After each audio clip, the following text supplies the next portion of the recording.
Hello and welcome everyone. My name is Mariam Sophia Jahanbeen and I'm here representing the Armory show. Today's conversation, Tech and Tradition, a watershed moment for collecting, examines the practice of collecting in digital times and how historical forms of collecting are being transformed by technology.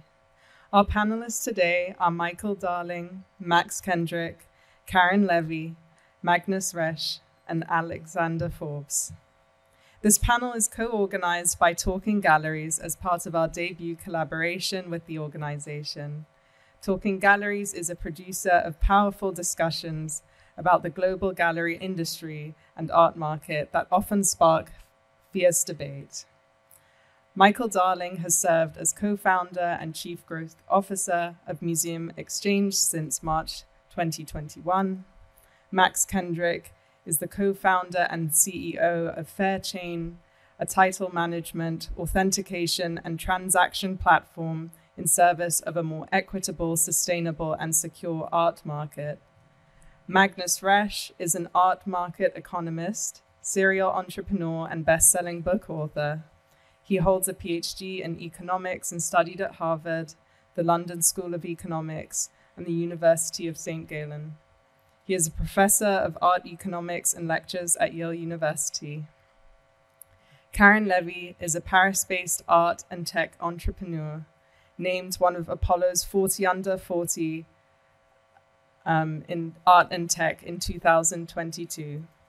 She studied law and art history at La Sorbonne and is co-owner of her family's private DSLcollection, which was founded in 2005 and features works by major contemporary Chinese artists. Levy serves on the board of Serpentine Future Contemporary, All-Women NFT Board, Metaverse Group, and advisors for tech startup. Alexander Forbes is Senior Director, Head of Collector Services and Private Sales at Artsy, the world's leading online marketplace for buying and selling fine art. He leads a team of art advisors and private sales directors who help connect Artsy's more than 2.5 million users with art they love. He previously led Artsy's corporate development function, overseeing partnerships, M&A, strategy, and investor relations. Thank you all for coming out today. I'll now turn the conversation over to Lucia Holmes, the director of Talking Galleries, who will say a few words before handing the conversation over to Alexander. Thank you. Good afternoon, everyone, and thanks, Marian, for this introduction. My name is Lucia Holmes, and I'm founder and director of Talking Galleries. And I'm delighted to be here at Armory Live with all of you, to take part of this year's public programming to present two talks of the series. For those who weren't at our first talk yesterday, let me introduce you briefly to our project. Talking Galleries was born in 2011 in Barcelona as the first international think tank for gallerists, an open platform dedicated to generating debate and knowledge in the field of gallery practices and the art market. The project has evolved and enlarged its vision to become a space to debate contemporary culture and art practices. Well, the project is structured around a yearly symposium, and we have had 8 editions of Barcelona Symposium held at the MACBA, the Barcelona's Contemporary Art Museum. In addition, we have organized special programs around the globe, including our world capitals such as London, Paris, Berlin, Seoul, Madrid, or Sao Paulo, and New York this past April, as probably many of you have heard about. We were co-hosted today's conference at the Morgan Library in partnership with Alan Schwartzman advisory team. Now, we are delighted to be back in New York City and be part of the conversation proposed by the Armory show. We have co-organized the talk Art in the Age of Metaverse, held yesterday, and today we are happy to host the panel entitled Tech and Tradition, a watershed moment in collecting. Well, both talks revolve around the crossroads of art and technology, aiming to examine how the art market is behaving today in an era shaped by technology and an unpredictable economy. Well, while yesterday talk addressed to emergence of blockchain technology and the boom of NFTs and the metaverse in the art industry, today's talk will explore the practice of collecting in digital times and how historical forms of collecting are being transformed by technology. The panel, as Marian told, will be moderated by Alexander Forbes. Alex is head of collector service and private sales at Artsy, and I have to say that he's former participant of Talking Galleries in Barcelona. So I'm happy to welcome him again. Alex, the floor is yours. Thank you so much. And if anybody hasn't been to one of Lucia's forums in Barcelona, I highly recommend it. It was my last send-off before the world shut down right at the beginning of COVID, and couldn't have been better. So excited to be here today, and thank you again for the Armory Show team for putting on another wonderful fair. As I said, my name is Alexander Forbes, and I lead our private sales and advisory business at Artsy. Artsy is the world's leading art marketplace. We work with over 4,000 galleries, auction houses, art fairs, and institutions connecting their over 1 million artworks with millions of collectors and art enthusiasts globally. The Armory Show has a particularly special place in our hearts as we celebrate our 10-year anniversary as a platform. They were the first fair that we partnered with 8 years ago. And so it's great to be back here today with this amazing group. The topic of today's panel really focuses on things that have been at the crux of our mission since we began, leveraging technology to make the art world much more welcoming, transparent, and low friction, bringing in more collectors to the art market and helping expand the art market to support more artists and art in the world. And it's amazing to think about just how far we've come. 10 years ago, my colleagues were going around trying to convince galleries to put a JPEG online. This seemed like a crazy, dangerous idea at the time, and collecting those JPEGs on CD-ROMs. 5 years ago, we started having a conversation around public pricing, that collectors might want to see the price of the work that they're interested in when they're browsing online. And if you look at our art report that came out this week, 70% of collectors say that that's the #1 reason why they're held back from purchasing today. 3 years ago, we started talking about how we could help collectors purchase art with the same credit card they use to buy everything else. And over the course of the pandemic, a lot of these things that were the exception prior became the default. And I think today we want to dig on a little bit of what's stuck out of that transformation, maybe what hasn't as well, and who these new collectors are that are coming into the market and engaging with the art world today. I'm going to let each of the panelists give a brief introduction. We'll dig into that. We'll spend a little bit of time as well on the Web3 space, which a number of these folks have gone pretty in depth in over the last several years.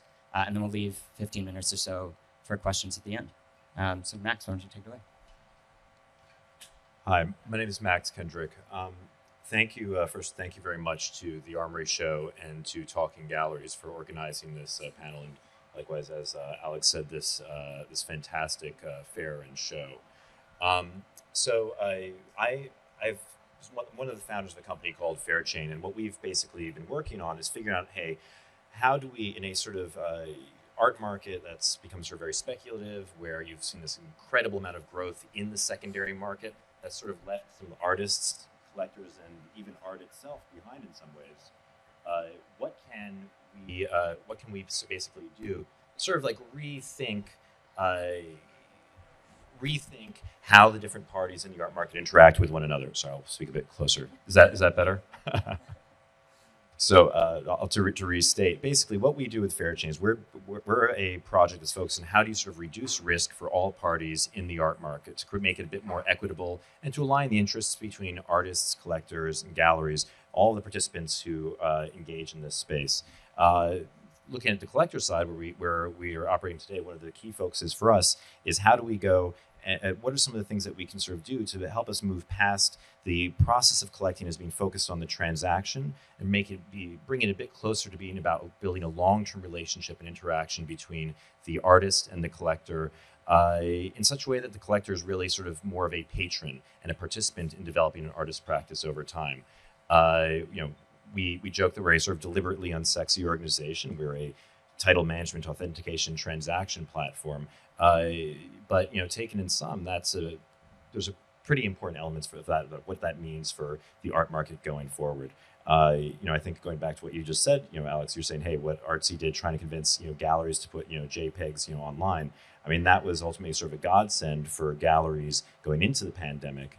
And so we're trying to think, hey, what is the next stage of that process moving forward?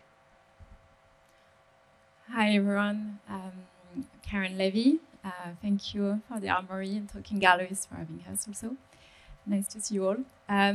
So I'm coming from a traditional, I would say, collecting family at the beginning with DSLcollection, and moving this collection to an entrepreneurial project, and how we moved from traditional collection to collection that collects the art of our time. And I think this is really important. So we went in China in 2005, and we discovered an amazing art scene, very new for international collectors, because there are very few of them.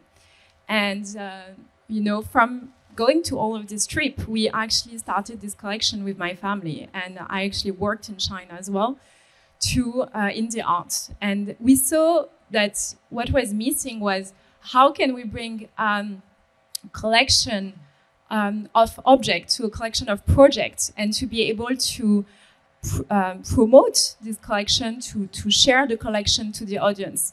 So naturally, we went to use digital tools.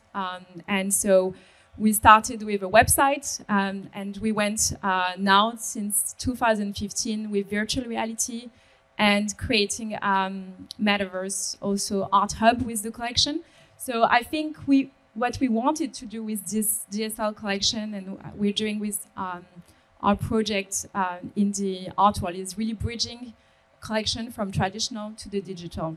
And today we are very happy to be able to share the collection to the public, but also do projects with other institutions that want to have the same experience. So looking forward to discuss. Hey everyone, Magnus. Thank you also to Armory and Talking Galleries. It's the first time that I'm speaking for Talking Galleries.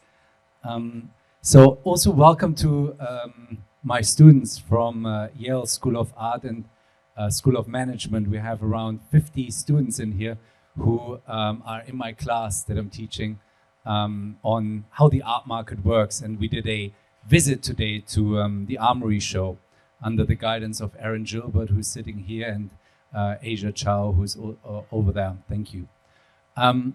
What I do is I teach on the intersection of business, money, and art. So similar to these two, I'm also trying to support artists by, on the one hand, educating them how the art market works. So one of my books, for example, is called How to Become a Successful Artist. So I'm teaching artists how to become rich. And also I'm super happy. I forgot to say hello, Rainer Ganal. The last time I saw you was maybe 18 years ago or so. Rainer Ganal from Austria, from America, but originally born in Austria. Yeah, all over the world. Happy to have you here. Very great artist, Rainer Ganal. Marxist artist, Marxist. Okay. There's the camera. So,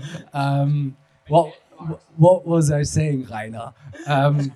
Yeah, and that's what I'm trying to do on the one hand, to help artists understand how the art market works. And then on the other hand, I try to educate new collectors how to enter the art world, because it's scary, right? I mean, when you go out there to these booths, there are no prices written there. You have to inquire them. They engage you in a long conversation. So I believe that only if we manage to bring in more collectors into the art world, the market can continue to live and actually grow, because in fact it is in a recession and has been for the past 15 years. The number of people who are buying art has gone down over the years. The market remains stable only because at the top end of the art market, these artists score record prices. And I'm trying to change this by making the art market more transparent. Thank you. Hi, everybody. I'm Michael Darling, and I, after 20 years as a museum curator, joined a group called Museum Exchange in the middle of the pandemic. And basically what we do is we're kind of an interface between collectors/donors and museums. So on the one hand, if you're a collector and you have art that you'd like to donate to a museum and you don't know how to do that, you can bring it to us. And then we create a digital catalog every 3 months that we issue, and only museums can look at it, and museum curators. So we've got over 160 museums across the US and Canada right now that are looking at these catalogs. And so on the one hand, it allows collectors to spread their philanthropy across the country to find museums that would take the art that they're collecting. Not all museums want everything that you might have. Some of you might have had that problem yourself, or even if you're close to a particular museum and you bring them something, maybe they already have 10 of those and they don't need an 11th one. What do you do now? So it's a real service for the collectors, but on the other hand, it also is really helping museums expand their network of supporters. So a museum in the middle of Nebraska can have donors now that are from Los Angeles, Texas, New York, Chicago, at their fingertips in a way that they didn't have before. So similar to what Magnus was saying, I think there's a way here to really democratize philanthropy and to decentralize some of these relationships that usually only exist in big cities with big collectors and big museums. So looking forward to digging into that a little bit further with everybody here. Well, great. And I think one of the things that was really notable in speaking to all of you before the panel is just how each one of you started essentially something new during or just before the pandemic. I mean, the why there is pretty well known at this point. Venture capital investors and everybody else was clamoring into these kind of markets that have been underexposed to technology, that have this kind of latent base of people are artificially small because all the folks that are out there buying a BMW or wearing a nice watch or whatever, many of them don't feel comfortable entering the art market. And yet, at least in our case, we saw so many new collectors entering the fold over this time, even though I think I agree with you, Magnus, that we are in a kind of 15-year art market recession. It's very true. But wanted to double click on just kind of what were some of the conditions that allowed each one of your companies to get their start, and also like kind of coming out of this moment. And maybe we'll start with you, Magnus, since you've been talking to a lot of these new collectors with your online art collecting course and at Yale and whatnot, thinking about what's been most relevant to them, what's helped them enter the ecosystem, and how could we expect that to continue to transform over the next few years? During the pandemic. So what we saw that the pandemic really helped to bring the art world online. And I can't believe that I'm saying this today in 2020. It should have happened 20 years ago, right? Artsy, you probably had fantastic years. Your salary must have increased dramatically, Alex, over the past 2 years. Because, hey, the facts are the art market, the online art market doubled over the pandemic. So now it's roughly at, where are we, 15% of the total market, maybe even 20%. Before the pandemic, it was at 9% of the total art market that was transacted online. Comparably small to other industries, by the way. So we are still small, but at least now we are at roughly 20% of the market that is happening online. Why is that? Because people were forced to buy online, duh. And secondly, because galleries realized that they don't need to go to art fairs. And while I was saying this, I thought I'm at an art fair. I maybe should not say that. So galleries realized that they can do some of their job online on platforms like Artsy and similar platforms. As a side note, what galleries also realized is that it actually makes sense to put up the price. Because as a recent Artsy report said, if you put up the price, it's 4 times more likely that you actually sell your work. So what used to be the super exclusive, secretive industry has now realized when they are more open, when they're more transparent about certain things, in particular prices, it actually helps to sell. I mean, no, I think what Magnus said is right. And I think one of the things, the enabling factors for us was coming in and seeing that, you know, hey, why is it that in 2020, 2022, the art market's really only just starting to move online? But it's also introduced and highlighted a couple of interesting challenges and sort of problems along the way. One is that this is a market that is very opaque, where you have individual collectors or would-be collectors. There's a relatively high barrier to entry, and that barrier to entry is not just economic. It's actually based on relationships. It's based on trust. So how do you sort of build a connection where you're willing and ready to engage in an economic transaction with someone you may never have met before? These problems are even exacerbated online. One of the things that we've been thinking about, and marketplaces with a sort of strong sort of brand and reputation like Artsy are already doing this by virtue of the brand work that they've built over time. It's been a bit harder for smaller galleries.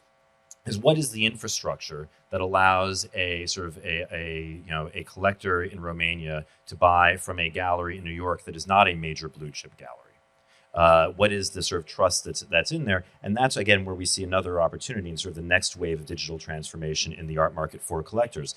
Let's put it another way. 12 years ago, almost nobody in this room would have gotten into a random stranger's privately owned vehicle for a trip across the city.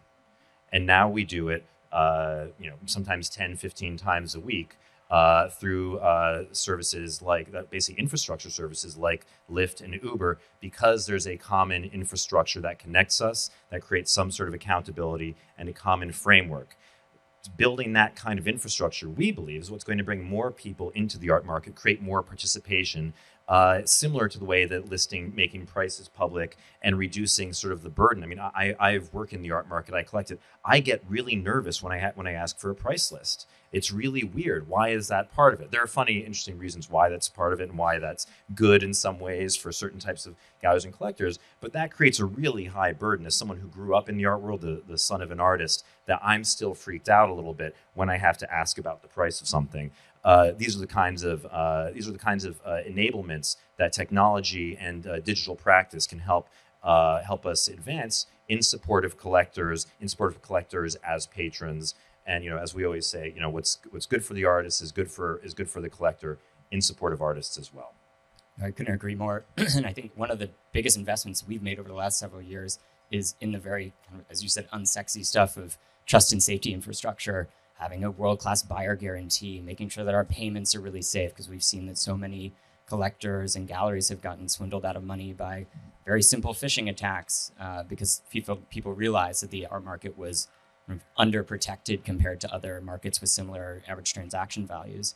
But I think one of the themes here is access. And Michael, I was thinking a lot about what you guys are doing and some of the requests that we get from our advisory clients all the time who, the narrative may be that a lot of these new collectors are just in it for investment quality. They want to flip a super hot artist. But we have so many folks come to us and say, well, I'd love to donate to a museum. I'd love to get involved in some more robust way, but how would I ever figure out what curators are looking for or get in the door? There are all these established families who have these, generations-long relationships. And I wanted to learn a little bit more about, who you're seeing flock to Museum Exchange as these kind of new entrants to the market, or is it, longtime patrons who are looking to expose their works to a bigger audience?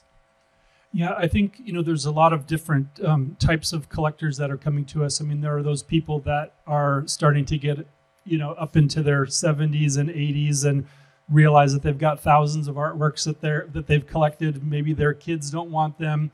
And at the same time, museums have become much more choosy and selective. Every museum has a storage problem, so they're not taking as much art as they used to. They're being very selective and sort of so-called cherry picking things. So that still leaves a lot of real art made by real artists that people paid real money for that needs to find a home. And so we're seeing a lot of those type of collectors, but they're also, like you were alluding to, people that are trying to figure out a way to make connections with museums even, and to kind of infiltrate that, again, closed system. Because oftentimes if you go on a museum's website, you're not going to find the curator's name, you're not going to find their phone number or their email address. And I do think that actually has changed quite a bit during this period because of issues of equity and accessibility and accountability. But still, it's very hard to penetrate a museum and to try to build a relationship like that. So we can become a door to that sort of new relationship. Yeah, absolutely. And Karen, you're kind of opening up the door in a different way through a VR metaverse experience. You mentioned when we were speaking before about the project that you did with NYU to help their students have an MFA show that they wouldn't have otherwise had, and some of these other galleries and institutions to have this presence in the metaverse, which certainly during a pandemic environment we saw a lot of demand for, but I think is interesting as well. And all of us are traveling a lot and very lucky to be able to do so. Maybe I'm certainly not traveling as much as I used to, and there are even many, many more people that don't have the privilege to travel as much as we all do. So I'm curious, kind of coming out of this environment, how, if there are different things that you're thinking about building for the platforms that you support, or other kinds of requests, different ways you're seeing the technology that you've built utilized today. Yeah, I think it's, like everyone said, it's very interesting because when the pandemic has arrived, it's been already many years we were working on the technology, and things have been just accelerating. From our side, I tested solutions with my family's collection because it was like a case study. You have XXL works that are also between different countries. How do you make the public see your collection when you are actually not having the solution of shipping during the pandemic and the rest? So it was very interesting to actually try to create the first virtual reality museum, because this has allowed us to actually reach new audiences, but also missing audiences. And I think this is what is interesting today. Is the question is how the art world is going to change and is changing to actually reach new communities, NFT community, new collectors, as Magnus was saying. But what we tried to do with this NYU project that we actually built during the COVID was on the metaverse. We have NYU students; they can't show their works physically. So we built on the metaverse on a platform that is a collaboration platform with the museum from Shenzhen, and we had DSLcollection. And we said to NYU, do you want to participate and be with us to create together? So we gave them the tools to actually build on this platform. And the students were able to graduate on the metaverse and reach many more people. And that was incredible because this project is still going on, and I think this is the questions we need to ask today for galleries, museums, or private collection. How do you reach an audience? How do you make people see art differently, and how you can bring an experience that it's going to be the next 10 years experience? And I think that's what we've tried to do with the collection, and it actually allowed us to also reduce environment, shipping costs, and all of this. That has been pretty successful for as a collector, but also for a museum in Shenzhen that cannot show his collection outside of the physical people visiting the museum. And that's why we actually also, I wanted to say, try to have physical spaces where people can actually see. With virtual reality, we provide virtual reality in different locations in Shenzhen, Hong Kong, Bogota, and we had one in Kiev. In one of the museum, we actually installed a permanent room with VR, but also on the metaverse, so people can actually go online, be free to spend how long they want on the platform, educate themselves, and have more people on board with us today. That's the most important. Max, I wanted to ask you to expand a little bit more about what you were mentioning earlier around this kind of shift in the timescale of how you can collect, and if you're participating with something like Fairchain, how it goes from a transaction to something that's a longer-term relationship. I know when we've worked with you all on our spotlight auctions, which have primary market works by artists, but use the auction mechanism to offer them to a much more kind of wide public than they might otherwise be. On the one hand, the artists love it because they get a resale royalty, which has been a hot button topic in the art world for years, and I think the old guard is kind of seen as just a tax on collectors. But the artists love that component, but we also had many collectors who come back and say, hey, I'd like for when I collect an artist for them to participate in the upside. If down the line I decide to resell that work, the vast majority of the collectors that we see go out and resell something, come back to us and purchase something again. So they do see this kind of long-term relationship with it. But maybe you can just unpack that a little bit more in the technology and platform that you all have built up.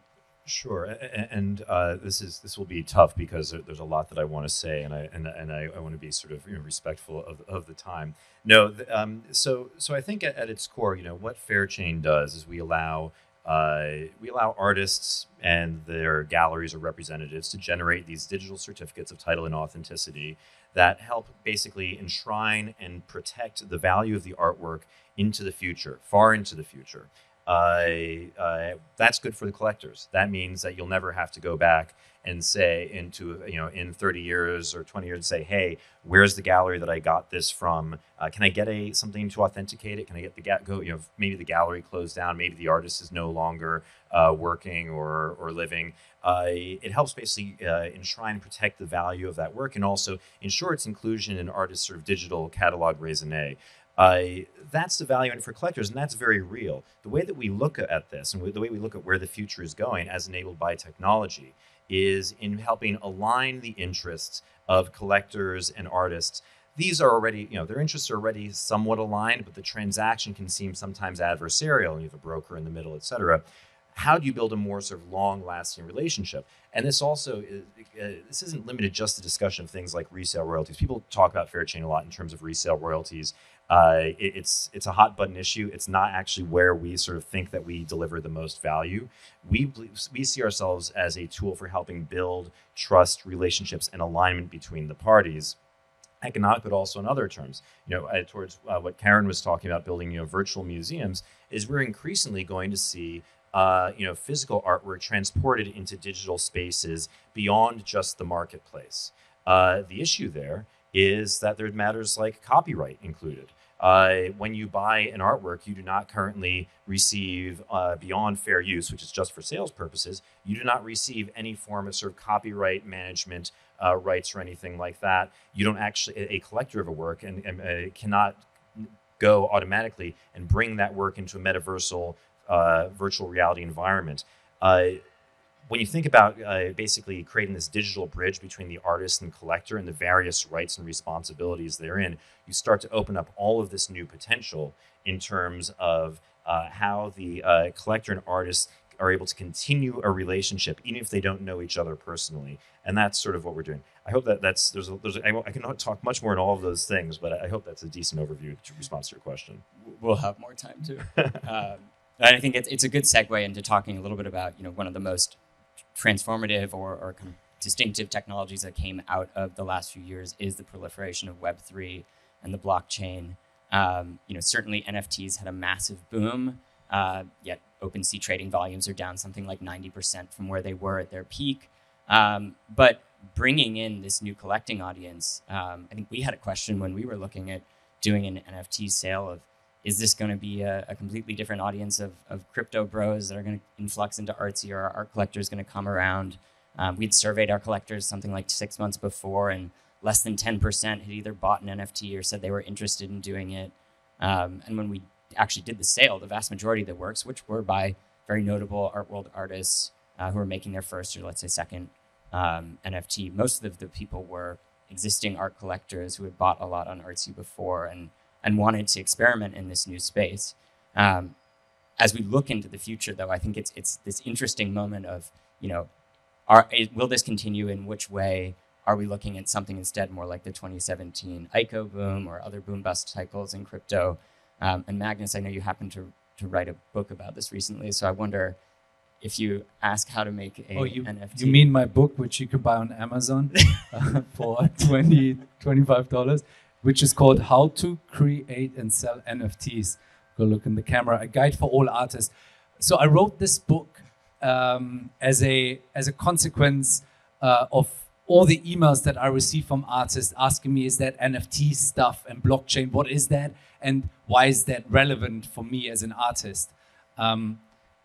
And the answer to that is in this book, which you can buy on Amazon. The answer to that is, yes, it's definitely here to stay. What we saw in the past 2 years, these ridiculous prices for unknown artists that you have never heard of, in the range of millions of dollars. That is obviously an excess, and that's away, and that's not going to come back. But what's going to stay is the technology, what Max said, that NFTs are not overpriced digital images, but a technology to take care of the certificate of authenticity, which makes it so much easier in the future for artists to benefit from resale royalties, so every time an artwork is traded, but also for collectors to sell their works, because right now you can claim ownership of a work just by showing your NFT. There's an interesting aspect to that. When we look at this fair, I counted 2 digital artworks that were sold as NFTs. I don't know if you counted more, but there were certainly not many. So that shows you how separate these 2 customer groups really are. On the one hand, you have the crypto bros, mostly white men, which are interested in making money by trading NFTs, whatever that is, right? That can be an ape, or that can be a CryptoPunk, or that can be all of these strange digital images that all look to most people ugly, and you ask yourself, how could that sell for millions of dollars? Well, that is because some people are making money with that, and they don't care about the actual object, the actual art piece. On the other hand, you have the traditional art buyers who come to this event, and they're not interested in those digital images at all. Now, that doesn't mean that they shouldn't care about NFTs and blockchain, and I invite you all to start digging into that and understanding it more, the potential that this has, particularly artists who are here, to look at platforms like Fairchain and others that are out there. Because I can promise you, and it's recorded, this is going to be the future. I believe in 10 years from now, every artwork that's going to leave a studio will be registered, and I'm talking about physical artworks, paintings and so on, will be registered on the blockchain as the proof of authenticity. And every time this painting is traded, the NFT is traded, making sure that the artist benefits from that.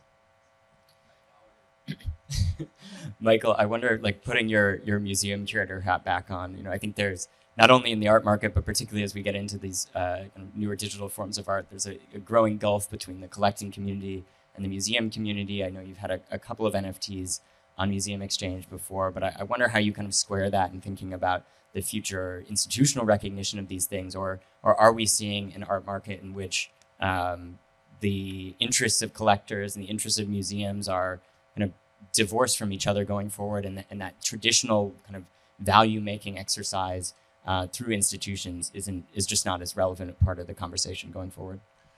Yeah, I think museums are typically pretty slow-moving places, and so I think a lot of them have been quite slow to come around to NFTs. Even just how to physically take ownership of it, I think, is beyond a lot of museums at this point. But beyond that, I think also what a lot of museum curators are, of course, looking for is art that's not only delivering a potent message and is something that's discursive and can get conversations starting, but is also taking advantage of its own medium. And so to me, that's where there's quite a difference between something that's just a graphic, cartoonish image and something that's really taking advantage of the technology and the generative abilities of NFTs and digital art. And so there's going to be museums that will start to sift through that material, bring things in that start to make sense with their collections, and I think that's sort of a something that I see more broadly is, and you and I have talked about this, Alex, kind of a gulf between a lot of what's being sold outside of these walls here and what museums want. So what the market is saying is hot and desirable is not the same thing that museums want in their galleries, in their museums, for the long term. So trying to narrow that gulf using data and other forms of transparency and information sharing, I think is very exciting.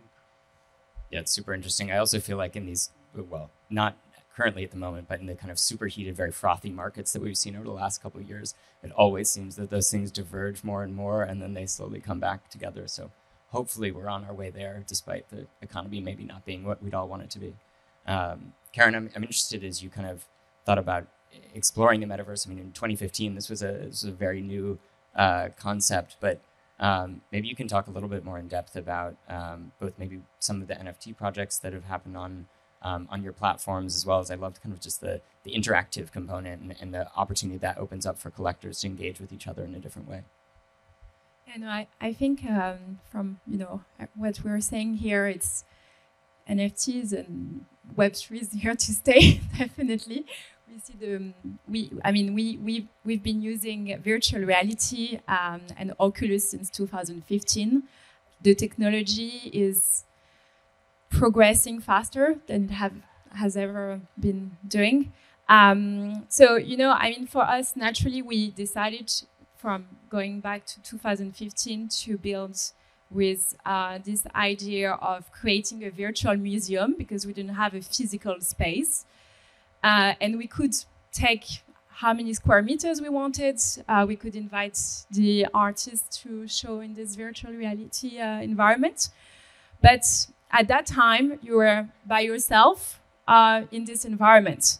What Web3 Metaverse is bringing is a 3D social environment where you actually are with your avatar. And all of us right now, we could have this conference on the Metaverse with more people as well in the future. And I think this is interesting is, the technology is here to bring also new experiences. And in the case of Metaverse, we know that there's going to be new revenues for the art world. And I think this is important, is we've seen it in luxury, we're seeing it with big corporates that have created NFT collections. You heard a lot, and actually I have a friend in the audience who is launching a big NFT campaign tomorrow, and you're a bit surprised how corporates, brands, luxury brands understood the capacity of bringing a community with this NFT, and I think Magnus can explain this even more. But for us, creating these spaces on the Metaverse, right now we have very high, realistic quality, but we cannot put it to many people because it's real virtual reality. The only thing we can do is install physical spaces and create events.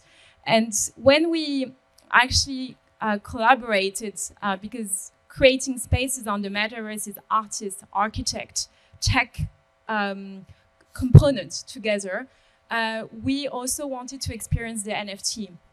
And so we went to one of the artists that we know very well, and just to give you the story, he's called Yang Zheshang, and he's an artist that already has a career as an important artist of sculpture, performance, paintings.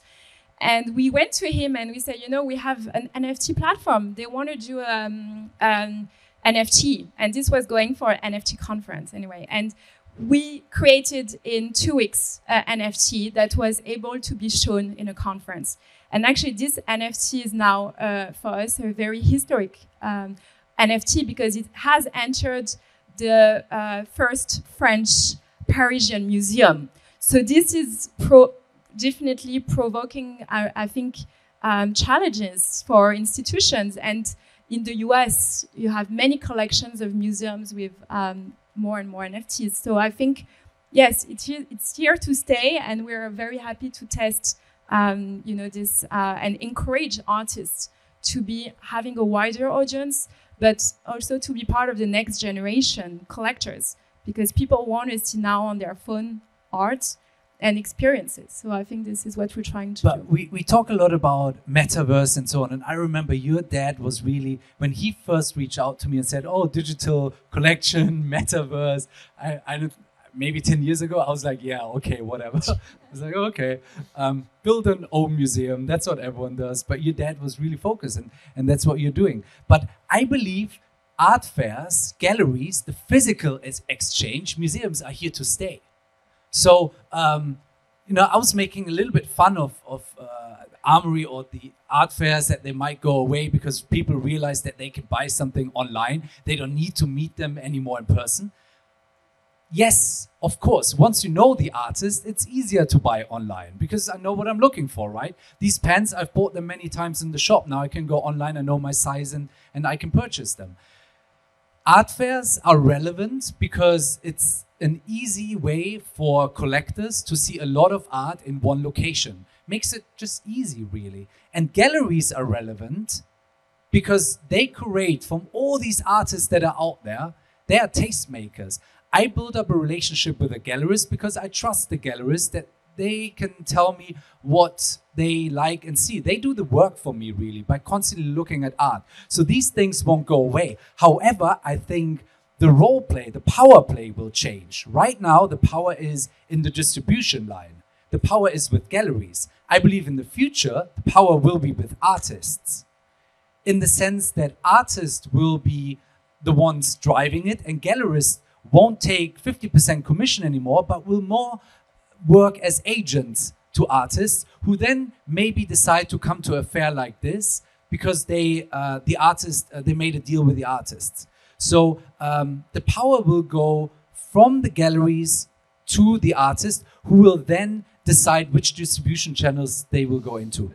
And I think it's worth pointing out too that the art market is one of the sort of the last markets and creative markets where the power lies in distribution that way. I mean, that model was very much the case in Hollywood star system sort of 80, 90 years ago.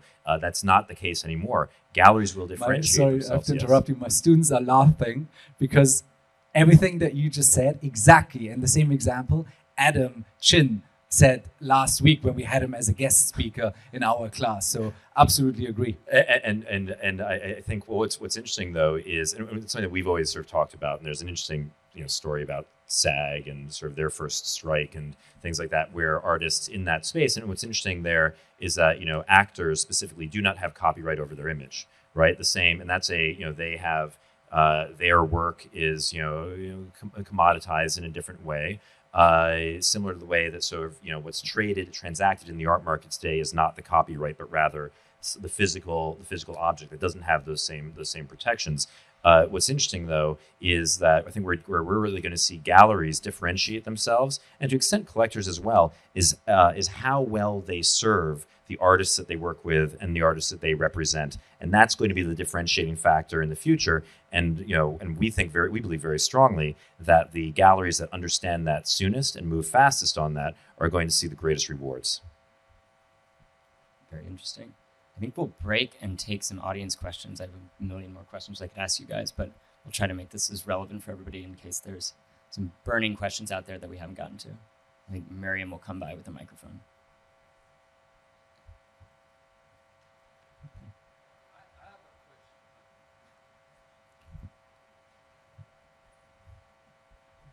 Sorry, I never understood what DSL stands for. Dominique Sylvain Levy. Okay. I see. You have a gallery here too. Okay, so or something like that.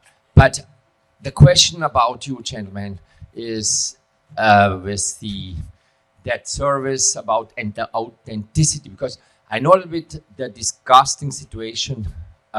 This Austrian artist who died, Franz West, who I worked once for a very long time ago.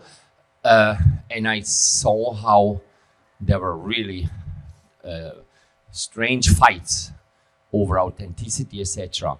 Are you saying that somebody, by the way, is your service free or not? Is this also something an artist has to pay when he supposedly sends you a picture and then this is authentic and here's the picture and this is the artist or so? Or, is this another situation? Because don't forget, NFTs cost a lot of money. You have to have somebody who pays for that, the so-called that fuel thing here. The gas. Gas. Right. So I'm a bicyclist. So you see what I mean? I'm a green activist. Okay. So just get the point. Are you charging for your services? So I mean, we there's a number of ways. One of the challenges I think in the sort of the digital space, and which we've sort of believed very strongly, is that if you if you aren't paying something for for a product, then you are the product, and that was sort of the lesson of sort of Web 2 and Facebook and social media. But that said, we've put a lot of energy into making sure that artists or galleries only pay for our service when they make money themselves, and that it works just as well for someone who's using it, and this is a suggestion we got very early on from Frank Stella of all people. He said, look, whatever you do to do the right thing, it has to work just as well for someone who's selling paintings that they're making in Washington Square Park as someone who's selling artworks in the walls of White Wall Gallery, and have that sort of basically a progressive cost structure. On the environmental side of things, one of the reasons why we are not an NFT platform, and in addition to the fact we don't believe the technology is yet mature enough to fully achieve these aims, has been concerns over the environmental impact. Now, while we do use blockchain, we use it in a very light touch way, where compared to, I don't know what the exact number is, but somewhere around, like 1% or 2% or so of the environmental impact of an NFT system, of traditional NFT minting. We do not have a minting process that requires you to burn down part of the Amazon rainforest. That was very important to us as well.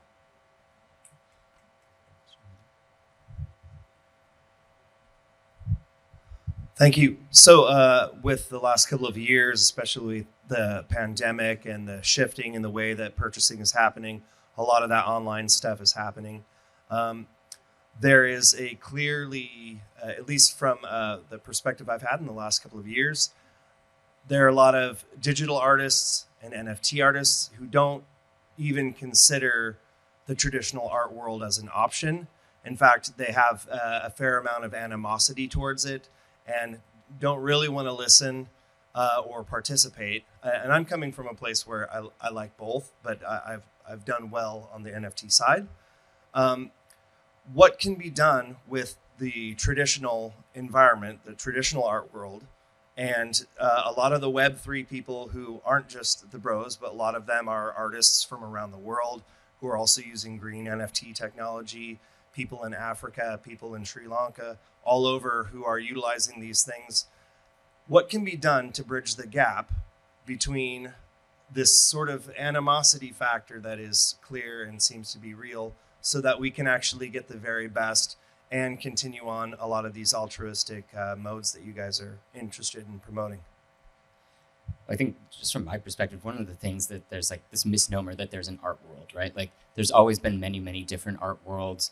We work with over 3,500 galleries. Some of them would show at the Armory show. Some show very different kinds of art. They attract very different communities. Some of those communities have had animosity towards a space like this before too. So I don't really see the shift now and adding kind of the crypto community into it as something different. It's just yet another art world that's perhaps gained more resonance and visibility than some of those other art communities that have existed in the past. Nonetheless, I think there's a lot more space for curation and helping kind of sense make between what a random JPEG is and what something is an NFT. What are the qualities that would make that part of this conversation? Part of that will be really thoughtful collectors coming in and helping make those decisions. Part of it will be the museum community getting more involved. But it takes time. Just like, you look at 10 years ago, people thought street art was a laughing stock, and now every auction house has it in their evening sales. And I think we'll continue to see something very similar happen with Web3 artists. I don't know if anybody else has thoughts. The great thing is that suddenly artists, digital artists who were neglected forever, have now, some of them at least, have now made a lot of money. And that's great. That's fantastic. However, in order to sustain that value and those price points, at some point they need to enter this world that we are in, which is the gallery world, museums, exhibitions, and so on. At least for the next few years, because all the changes that we discussed are not going to happen tomorrow. The Web3 space has shown the potential that artists have if they do it on their own. However, that collector base that existed, that was willing to spend incredible amount of money has now moved on to the next thing because they're driven by investment purposes. They're now going after music and so on. So that wave is over. I believe as an artist, all of this has very, very positive signals, which is, hey, I can make it on my own if I'm an entrepreneur, if I consider my art practice as a business, because what all of these NFT artists, and the term is kind of, I'm using it right now, but these are artists that are using the blockchain as a way to transact their work. This is really what they are. What they all have in common is they managed to do the job that galleries usually do for artists, which is building communities, doing marketing, thinking about pricing, engaging with their communities, and so on. I describe it for traditional artists in this book, where I learned about all the practices that these artists did. And I was fascinated to see how entrepreneurial all of these people are. And I'm thinking of artists like Jen Stark, Justin Aversano, who really built up great businesses on platforms with the help of platforms like Nifty Gateway, for example. And guess what? A platform like Nifty Gateway, how much do you take if an artist sells on your platform? 10 to 20%. There are others like OpenSea that don't have this great curatorial touch that take less than 5%. I think we have time for one more question if there's somebody else.